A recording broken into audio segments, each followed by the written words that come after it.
What if I told you that in a world full of heroes and villains, even the embodiment of life itself just wants to jump into the fray and dish out some serious damage? It seems a new challenger on the gaming scene is making some bold statements about what it truly means to be a hero. We're talking about Marvel Rivals, the anticipated 6v6 team-based hero shooter that has everyone buzzing. In a genre traditionally built on the holy trinity of tanks, supports, and damage dealers, Marvel Rivals appears to be tilting the scales in a rather dramatic fashion. Early impressions and player observations paint a striking picture. The game's current meta, its dominant strategy, heavily favors pure damage output. We're hearing that the collective damage per second of all DPS heroes can often eclipse that of all tank and support characters combined. Now, that's certainly an interesting dynamic, isn't it? It suggests a battlefield where offense is not just a good defense, but perhaps the only defense. And then, as if to perfectly illustrate this very point, the developers introduced a new character, a cosmic entity described as the embodiment of rebirth and life itself.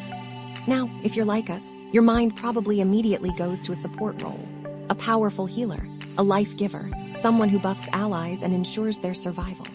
That's a logical assumption, especially considering the character's profound lore. But Marvel Rivals has a different plan in store. This cosmic harbinger of life. They're a full-blown damage per second character. It's a design choice that certainly makes you pause and consider. Is this a deliberate shift in philosophy for the game, emphasizing aggressive, high-octane play where everyone contributes directly to eliminating threats?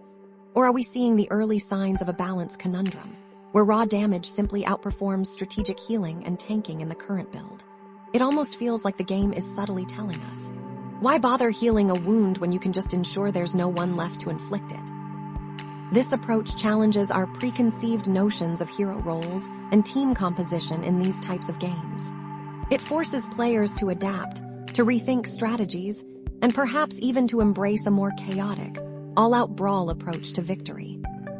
Ultimately, whether this DPS-heavy philosophy is a stroke of genius, setting Marvel Rivals apart from its competitors, or a temporary imbalance that will eventually be tweaked, it certainly makes for fascinating discussion in the evolving landscape of hero shooters.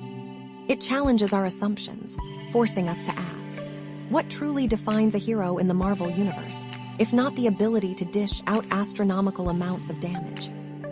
What do you think of this approach to game balance and character design? We'd love to hear your thoughts on what this means for the future of team-based games.